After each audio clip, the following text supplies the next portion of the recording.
More for everyday goods like the ones many Americans plan on buying today if President-elect Trump follows through with his promise to slap tariffs on imported products. Here with us now is Larry Sabato, director of the Center for Politics at the University of Virginia. Larry, you just couldn't wait to get in there and give us your take on things. We had you pop up there for a moment. That's okay. It's the holiday season.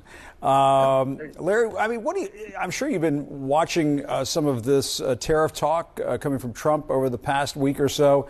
And you might have some thoughts on this. I mean, obviously, we heard from one shopper there just a few moments ago talking to Mina in New Jersey saying, yeah, you know what, I don't like this. But I wonder if a lot of Trump voters out there were thinking, OK, yes, he talked about tariffs out there in the campaign trail, but is he really going to do it? It sounds like he might do it. Well, he says he will. And this is Donald Trump, so that means it's a 50-50 chance one way or the other.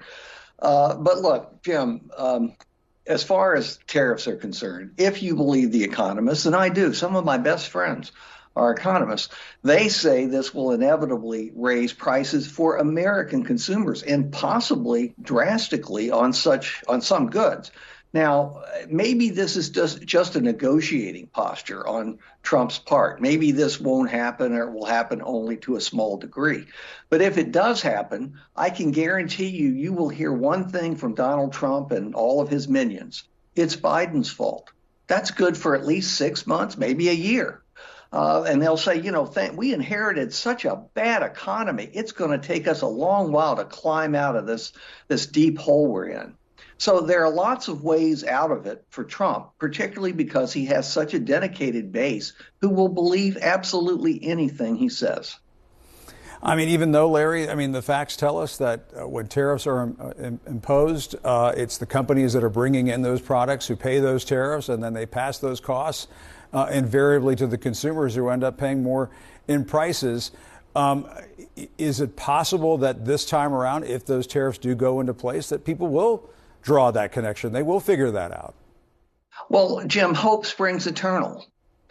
Yeah. That's the way we live. Hope springs eternal. So it's possible they will. I must say, your correspondent interviewed a very well-informed shopper. I somehow don't think she is typical of the American shoppers, at least the ones who vote. Yeah, well, we'll see. I mean, a lot of people voted to get inflation under control. If inflation goes up, obviously there could be a political price. But, Trump is saying that these tariffs are about forcing action on immigration and drug enforcement. He had this back and forth with the president of Mexico. He claimed that the president of Mexico told him that, OK, yes, we're going to take care of the border, no problem. And then she had a completely different take as to what occurred during that phone call. This is very much reminiscent of what we saw during the first term. Trump would have these calls with foreign leaders, and you'd get two completely different readouts, one from the White House and one from the other head of state. Yeah, and Jim, you were there in the White House. You were CNN's White House correspondent. You saw it on a daily basis. The Donald Trump who served in the first term is the Donald Trump who's going to serve in the second term. He's in his 70s. I'm in my 70s, so I get it. You don't change all that much when you're in your 70s. You can modify some things, but not many. This Donald Trump is going to do most of the same things, maybe all of the same things he did in the first term. The difference being he has learned some things and he has some tougher assistants around him, people who are less inclined to compromise or to deter Donald Trump from doing things that maybe aren't in his best interest, but that Trump doesn't see. And Larry, I mean, the election was less than a month ago, but consumer sentiment has already shifted for Republicans. It has climbed more than 15 points. For Democrats, it has fallen by more than 10 points. What does that tell you about how a person's politics affect their views on the economy? I mean, I guess we're a 50-50 country when it comes to our politics, and we're going to be a 50-50 country, I suppose, when it comes to just how we perceive how the economy is doing. And I suppose it goes a little bit back to what you were saying a few moments ago. No matter what happens with the economy, inflation, tariffs, and so on, if Trump says, the sky is blue, that's or any other color, that's what his supporters are going to believe. Yes, it'll be a kaleidoscope there, but it's whatever he says goes with his base. Although I must say, after elections, this often happens. Today, the two most important letters in the English language are D and R. They're very powerful.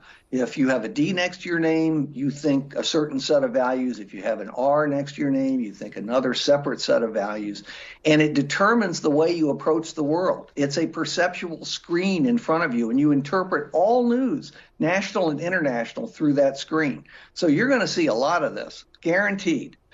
You're going to have Democrats flipping on all kinds of issues where they were optimistic, now they're pessimistic, and you'll have with Republicans loads of people, millions of people who were pessimistic becoming suddenly very optimistic. And I don't know how long it will last, but it probably will last quite a while. And people are still in their echo chambers. There's just they're information silos. There's no doubt about it.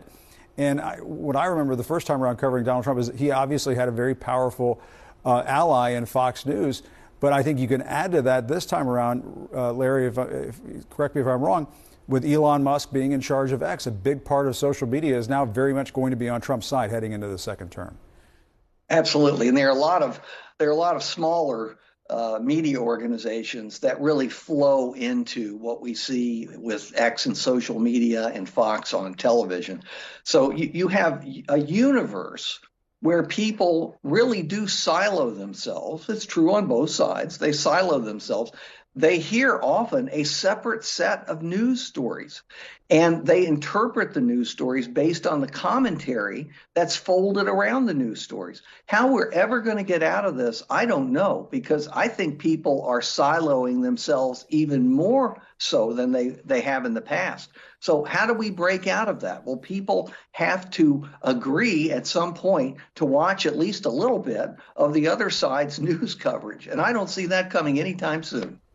Yeah, it's not a bad idea. All right, Larry Sabato, always good to talk to you. Thanks a lot. Appreciate it. Happy holidays. Thank you, Jim. Happy holidays to you, too.